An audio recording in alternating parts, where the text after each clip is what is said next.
The stars stretched like a silver river across the endless dark sky. Among them, a single ship moved silently, its engines whispering instead of roaring. Inside that ship sat Kale, an observer from the council. He had been chosen for a mission he did not ask for. His task was simple on paper, but heavy on his mind. He was ordered to watch humans. Nothing more, nothing less. The council believed humans were dangerous, not because of their weapons, but because of their spirit. They said humans were unpredictable, reckless, and emotional. Kale had never seen a human before, only images and filtered records. To him, they looked fragile, soft, and weak. Yet the council's warning echoed in his memory again and again. Do not interfere with them.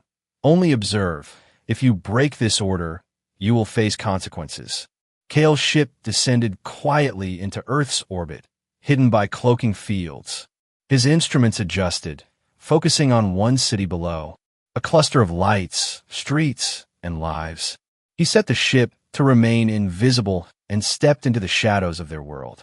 To the humans, he was only another stranger in a coat, nothing more. But in truth, he carried secrets that could shift entire empires. He began his duty, walking the streets with cold precision. He wrote reports on his wrist device, marking how humans argued, laughed, and worked. He noted their strange habit of smiling even when tired. He noted how children ran freely, chasing each other through muddy streets. He did not understand why they wasted so much energy, but something inside him stirred, something small. The sight of them made him pause longer than he should. At night, he sat on rooftops, watching lights flicker in the distance. He wrote down numbers, timings, and patterns. But words he was not supposed to use slipped into his notes. Words like bravery, when he saw a firefighter run into burning smoke. Words like kindness, when a stranger gave food to someone shivering in the cold.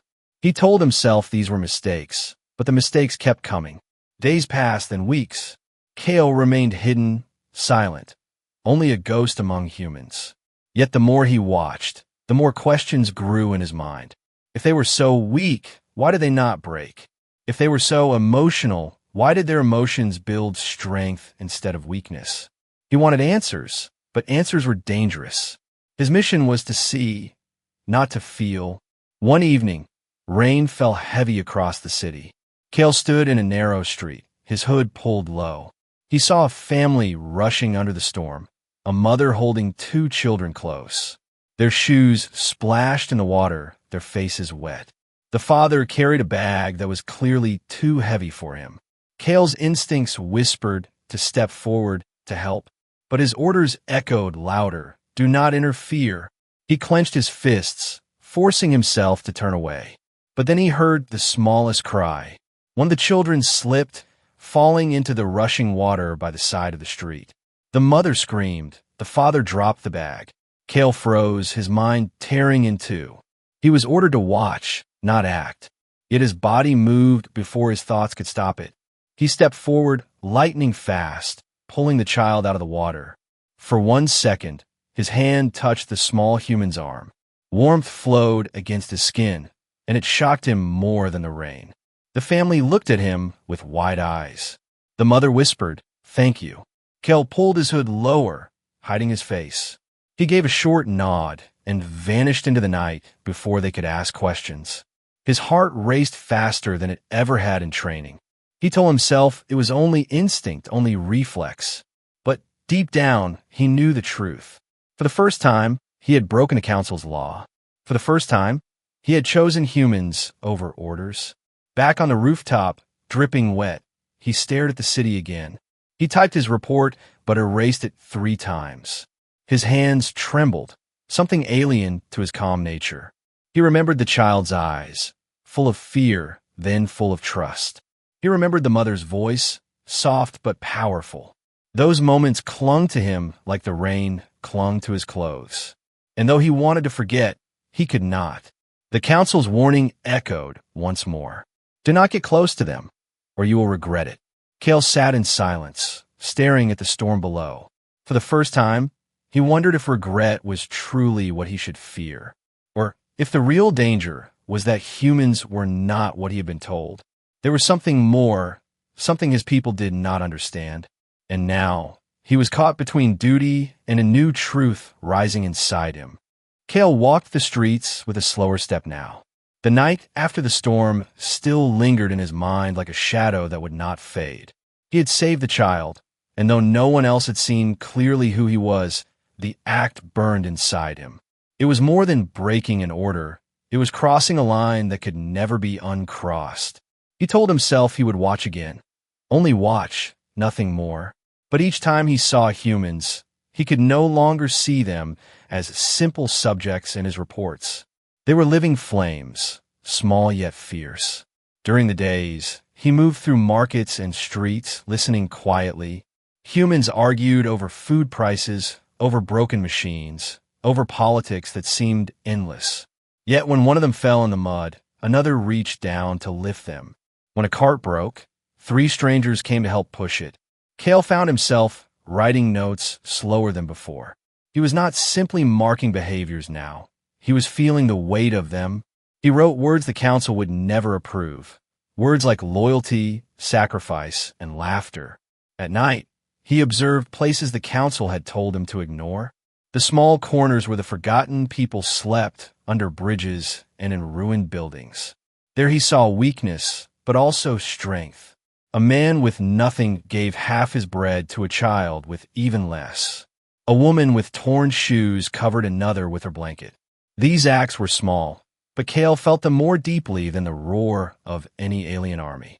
He wondered why his own people, with all their technology and discipline, never acted with such simple courage. One evening, Cale stayed too long in a narrow alley where children played. They kicked a ball between them, laughing so hard the whole street seemed brighter. The ball rolled to his feet, and before he could think, he bent down and picked it up. The children froze, their eyes wide, studying the tall figure with the strange eyes.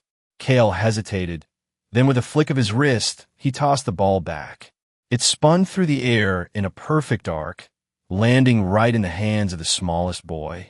The boy laughed and shouted, "You play good." Cale turned away quickly, pulling his hood low, his chest strangely heavy. For the first time, he was not invisible.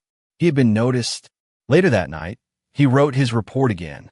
His hands moved fast across the glowing screen, but the words no longer sounded like orders. They sounded like confessions. Humans are not what we thought. They are reckless. Yes, but their recklessness is born from care. They fight, yes, but they fight for each other, not only for themselves. They are fragile, yet they rise again and again, like fire refusing to die. He stopped suddenly, realizing what he had written. If the council ever read these words, he would be branded a traitor. But even as he erased the lines, they lived inside him, stronger than before. Days turned into weeks, and Cale saw more than he wanted. He saw a soldier carry his wounded friend across the battlefield of a training ground. He saw a nurse refuse to rest while a child's fever burned. He saw families rebuilding broken walls together after storms. All of this went into his mind like fire into dry wood. The flame inside him grew, and with it came danger. For danger was close.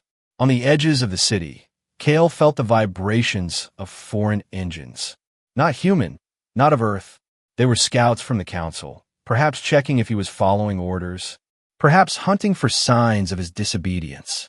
Cale cloaked himself, stayed silent, and let them pass. But his heart knew the truth.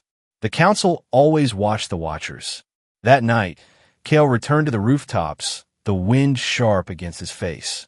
Below him, lights sparkled, and human voices drifted upward. He remembered the boy with the ball, the family in the storm, the strangers in the market. Each memory pressed on him until he could barely breathe. He whispered into the night, "Why do you fight so hard? Humans, why do you rise when everything tries to crush you?" The wind carried no answer, only the distant sound of laughter. And that laughter pierced him deeper than any blade. For the first time in his life, Cale was afraid. Not of humans, not of war, but of himself. Because he knew his loyalty was shifting, he was ordered to watch humans, but he had begun to see them. And soon, he feared, he would not only see but also stand beside them. The line he had crossed once could no longer be redrawn. It was only a matter of time before the council discovered the truth. And when they did, Cale knew the humans would pay the price. But deep inside, he also knew something else. If the moment came, he would not run. He would stand with them, no matter the cost. Cale had lived in silence for many cycles of the moon.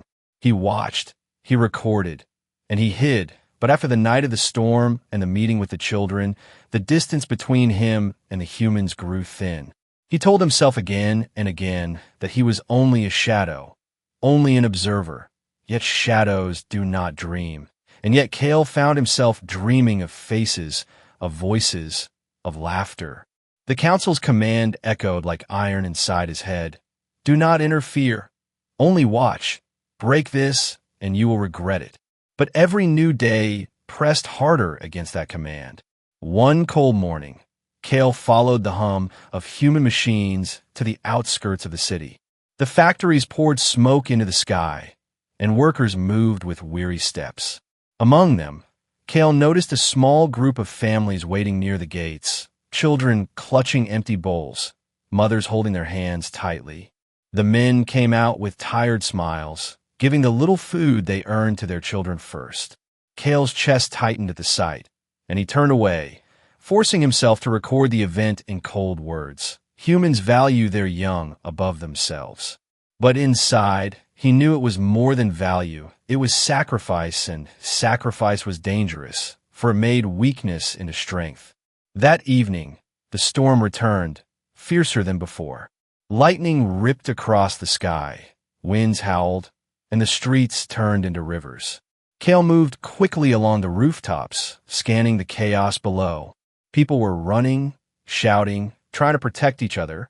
His instincts told him to retreat to safety, but his eyes caught sight of something that froze him in place. A transport shuttle had collapsed near the edge of the city road, heavy beams pinning down a small human family inside. The mother screamed, the father clawed at the wreckage with bleeding hands. The children cried in terror. Cale's blood ran hot. Every part of his training screamed, "Do not interfere." He clenched his fists, his body shaking. The council had sent him here to be a machine, a recorder, nothing more. But he was no machine, and in that moment, he realized he could not remain a shadow while lives slipped away before his eyes. His body moved before his mind could stop it. He leapt from the rooftop, landing in the floodwater with a splash that sent shockwaves down the street. The family gasped at the sight of the tall figure pulling at the wreckage. Cale's strength, far beyond human, tore beams free that no single man could have moved. He dragged the heavy metal aside and pulled the children out first, then the mother, then the father. Each one looked at him with fear and awe, their wide eyes reflecting both the storm and the secret of what he truly was. The mother clutched her children close, her voice shaking. "Who are you?" Cale lowered his hood slightly, his strange eyes glowing faintly in the stormlight. For a heartbeat, the truth hung between them. "I am no one," he whispered, then turned to leave. But before he could vanish back into the shadows, the father stepped forward, ignoring his bleeding hands, and said, "You saved us. No one else came, but you did."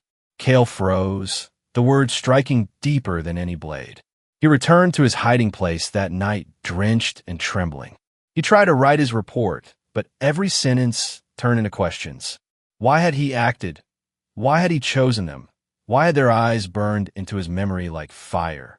He erased line after line until the screen went dark. Finally, he whispered to the empty room, "Because I could not let them die." The words scared him, not because they were weak, but because they were true. From that day forward, Cale knew he had crossed the boundary completely. He was no longer just an observer. He was now part of their story. And worse, the humans had seen him, truly seen him. The council would not forgive this. The Watchers of the Watchers would surely report soon. But even with fear gnawing at him, Cale felt something new inside. A strange warmth, a dangerous hope. He remembered the father's bleeding hands, the mother's trembling voice, the children's tears turning into relief. These memories anchored themselves deep within him, unshakable. He realized the council was wrong. Humans were not only reckless or fragile, there was something greater. They were beings who chose each other, even when everything told them to run. And now, Cale had made his choice too. No matter the cost, he would not stand aside again. High above the city, the clouds parted for a brief moment. Cale stood on the rooftop staring at the sky, knowing his future had already been rewritten. He whispered softly to the storm, "I was ordered to watch them, but I cannot because they are saving me." The thunder answered, and deep inside, Cale understood that his choice was only the beginning. The real storm was yet to come. The storm ended but left the city scarred.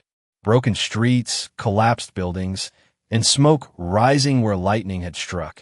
Cale walked through the ruins as silently as ever, yet the silence inside him was gone. He could still hear the voices of the family he had saved, still see their eyes shining with both fear and gratitude. The words of the father repeated in his head like an echo. "You saved us." It was a chain that bound him, pulling him further away from the council and deeper into the world of humans. For days, Cale stayed hidden, but whispers began to spread. Strange rumors traveled through markets and alleys. Stories of a tall figure who appeared during the storm. A figure stronger than men, faster than machines. Some said it was a soldier in secret armor. Others said it was an angel. The truth lingered dangerously close, and Cale knew his cloak of invisibility was thinning. He sat on the edge of a ruined tower one evening, the city glowing faintly below. His hand hovered over his wrist device, the report half finished. He wanted to write the truth, that he had acted, that he had saved them, that he had broken the sacred order. But his fingers refused, and instead he erased the words again. A lie would not silence his heart, and the truth would condemn him. He was caught in a prison of his own making. Then came the night of discovery. Cale had gone down into the streets, drawn by instinct more than duty. He passed through the shadows of broken houses when he heard a soft cry. A child's voice, thin and trembling, calling for help. Cale followed, moving faster, until he found the boy trapped under a fallen beam. The child's small hands reached out desperately, and without thought, Cale bent down and lifted the weight with ease. The boy gasped at his strength, his wide eyes reflecting the faint glow of Cale's alien skin. Before Cale could turn away, a group of humans arrived, the boy's family, their torches burning through the dark. They stopped, staring at the cloaked stranger holding the beam as if it weighed nothing. Cale froze, his hood shadowing his face, but his eyes gleamed, and in that moment they saw. The silence broke with a single whisper, "He's not one of us." Cale placed the beam aside gently and stepped back. The humans did not run. They did not scream. Instead, they moved closer. The mother clutched the boy and looked at Cale with cautious eyes, but there was no hatred in them. "You saved him," she said, her voice steady. Just like the others said, Cale felt his chest tighten, unsure if it was fear or something deeper. He shook his head, trying to vanish into the dark, but the boy called out, "Don't go." The words struck like lightning, grounding him where he stood. For the first time, Cale stayed. He let them look at him, let them see his strange features, the shimmer of his skin under the broken light. One of the men stepped forward, not with a weapon, but with open hands. "You are different, but you are not our enemy. You help us." Cale's voice cracked as he answered, "I am forbidden to be here. I was told to watch, never to act." The humans exchanged glances. Then the woman said softly, "Then they gave you the wrong orders." Those words burned deeper than any command from the council. Cale wanted to deny them, to retreat into the safety of obedience. But the truth was already alive inside him, impossible to kill. That night he stayed with them, hidden in the ruins, listening to their stories, their laughter, their pain. They gave him bread though he did not need it, offered shelter though he could vanish in the shadows.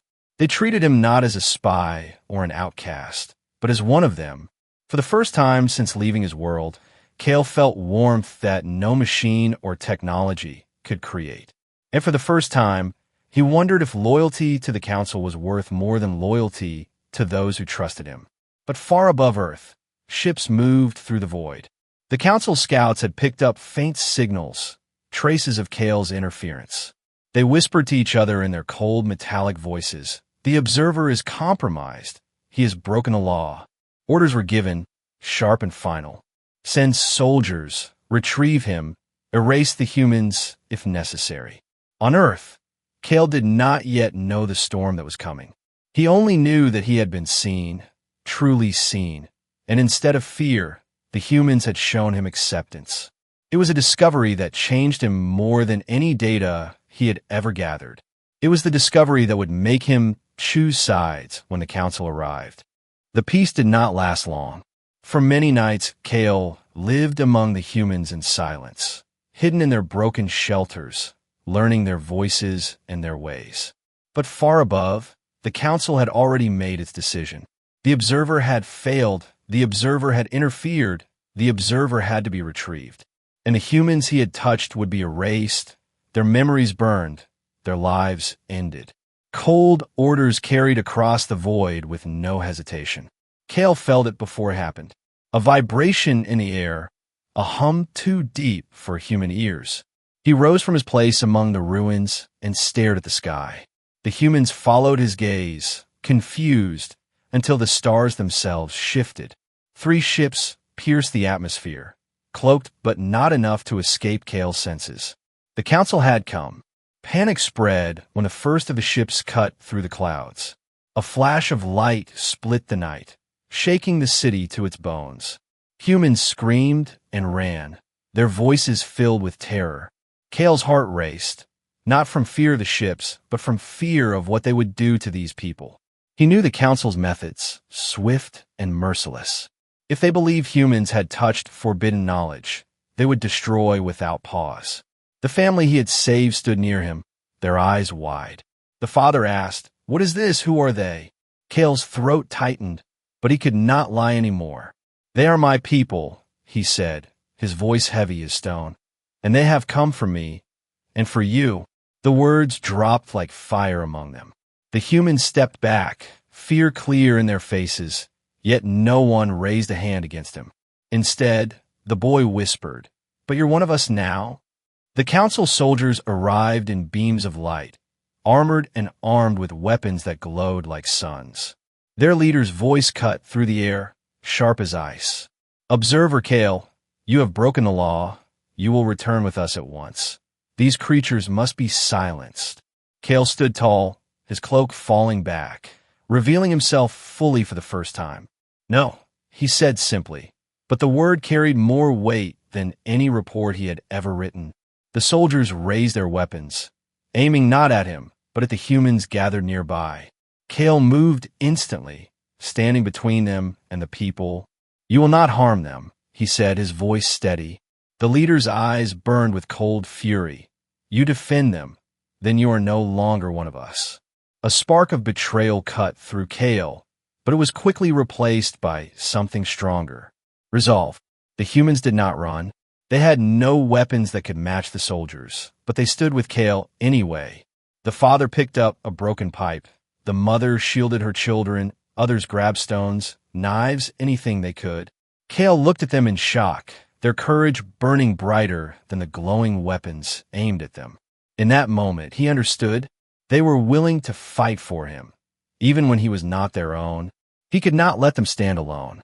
The first blast of energy lit up the street. Kale raised his arm, absorbing the strike with a shield of light drawn from his own suit. The humans gasped but did not falter, charging forward with cries that shook the night. The battle was chaos, council weapons against human hands, but the humans fought with a fury that machines could not predict. Kale moved among them, striking with speed, tearing weapons from the soldiers, shielding those who could not defend themselves. Every scream, every cry fueled his strength. The leader shouted over the clash, "You betray your blood for them." Kale answered through gritted teeth, "They are my blood now." And with those words, he struck, sending the leader crashing against the broken wall of a building. The humans cheered, but the fight was not yet over. More soldiers poured into the streets, their armor glowing like fire. Kale knew the battle had only begun. The humans stood closer to him now, shoulder to shoulder. They were outmatched, outgunned, yet their eyes burned with something greater than fear. Hope. Kale felt it flow into him, stronger than any command the council had ever given. And for the first time, he realized this was not betrayal. This was freedom. The war for his choice had begun. And no matter what came, Kale would not return. He would fight with the humans until his last breath. Because in saving them, he had found himself. And in standing with him, they had proven what the council had always feared. Humans were not weak. They were unstoppable. The streets burned with light and smoke. Council soldiers moved with precision, their armor shining like silver fire, each step shaking the ground. Humans fought back with bare hands, broken pipes, and burning courage. Kale stood among them, his cloak torn, his strength pushed to its limits. But he did not fall, not while they still stood beside him. Every strike of the soldiers was met with resistance. Kale deflected beams of energy, pulling humans out of danger. He fought with skill, but the council had numbers. For every soldier he struck down, 2 more appeared from the shadows. The battle was endless, the air thick with fire and cries. The leader rose again from the rubble, fury burning in his voice. You cannot protect them, Kale. They are nothing, fragile creatures who will break. Kale's chest burned with anger. His voice thundered back. Then why do they still fight when even you would run? The humans shouted with him, their voices rising as one. It was not just a battle now, it was a roar of defiance. But defiance had a cost. Kale felt the weight pressing down, his shield weakening, his energy fading. One of the soldiers broke through, firing a blast straight at the small boy Kale had saved before. Kale moved, but he was too far. In that instant, the father leapt forward, arms wide, taking the blast full in his chest. The sound of it echoed across the street. He fell, smoke rising from his body, his eyes turning toward his family one last time. The boy screamed, the mother cried out, and Kale froze, the image burning into him like fire. Rage tore through him, not the cold discipline of the council, but the burning fury of a human heart. He roared, a sound that shook even the soldiers, and his power erupted in waves of light. The ground cracked beneath him, and the air split as he struck. Weapons shattered, armor broke, soldiers stumbled. Kale fought like never before, not as an observer, not as an alien, but as a protector. The humans rallied behind him, grief turning into strength. They pushed forward, striking the soldiers with everything they had. Stones became weapons, fire became shields, and their cries carried the weight of the father's sacrifice. Kale moved through the battlefield with unstoppable force, every strike fueled by the man who had given his life. The leader shouted in desperation, "This is madness. You fight for nothing." But Kale's eyes burned with fire. "No, I fight because he showed me everything." The battle turned. The council soldiers began to retreat, their perfect lines broken by the chaos of human courage. They had faced armies before, but never this. Never beings who would sacrifice themselves for each other without hesitation. Kale stood at the center, his body shaking, his strength nearly gone. But his voice carried through the smoke, steady and unbroken. They're not nothing, they're everything, and I will stand with them until my last breath.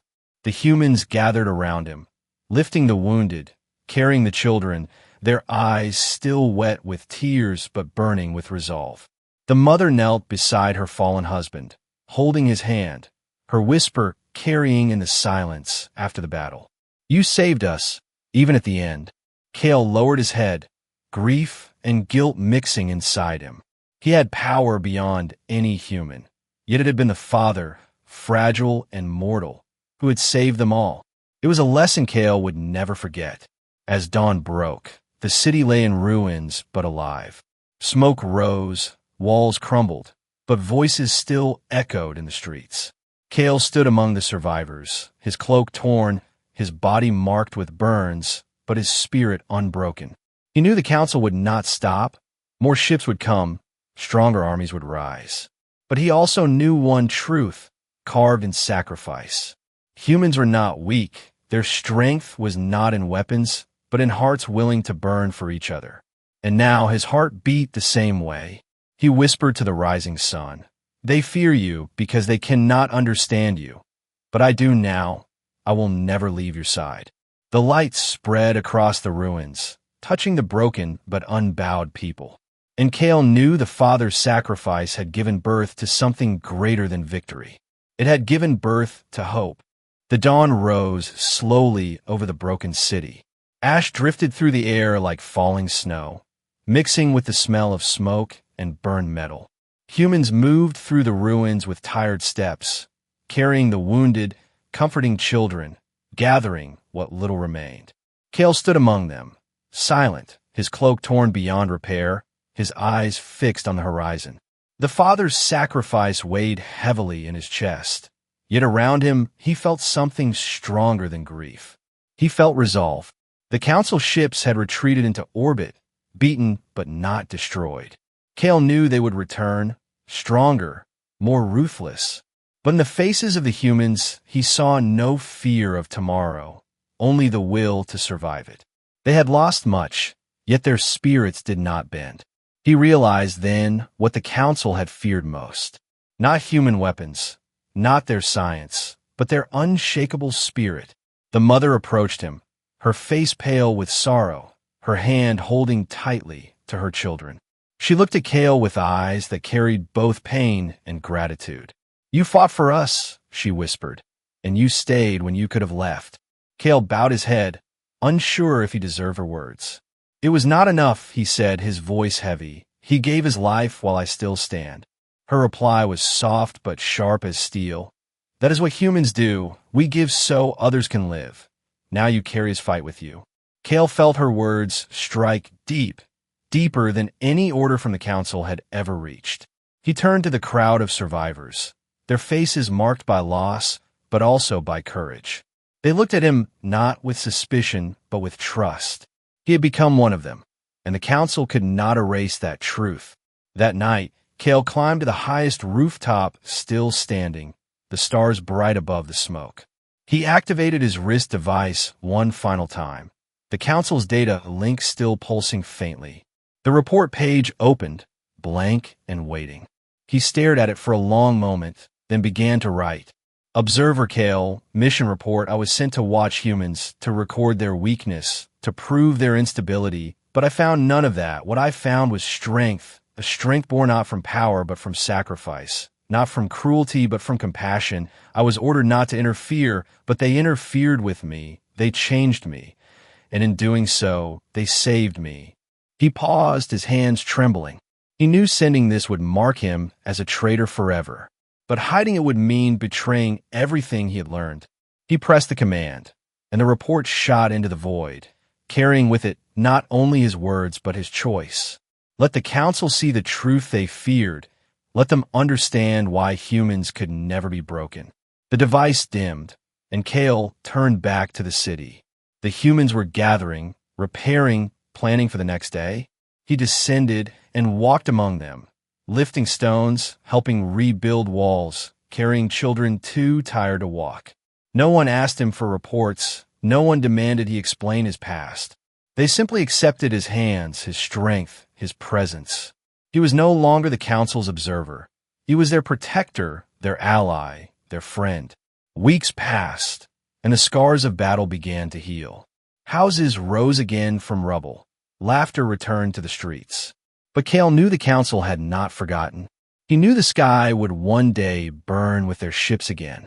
Yet the thought no longer filled him with dread. For now, he was not alone. One evening, as the sun set red behind the ruins, the boy he had saved stood beside him. "Will they come back?" the child asked, his voice quiet. Kale looked at the horizon, his eyes steady. "Yes," he answered, "but so will we, and next time, they will find us ready." The boy smiled, clutching Kale's hand, A human hand in an alien one, a bond no council could erase. The stars glittered above, vast and endless. Kale whispered into the night, not for the council, but for himself. I was ordered to watch them, but instead they saved me, and with them, I will stand until the end of time. The words carried through the ruins, carried into the hearts of those around him. And in that moment, Kale knew this was not the end of his mission. It was the beginning of something greater. A new story, written not by the council, but by humans and the alien who chose them.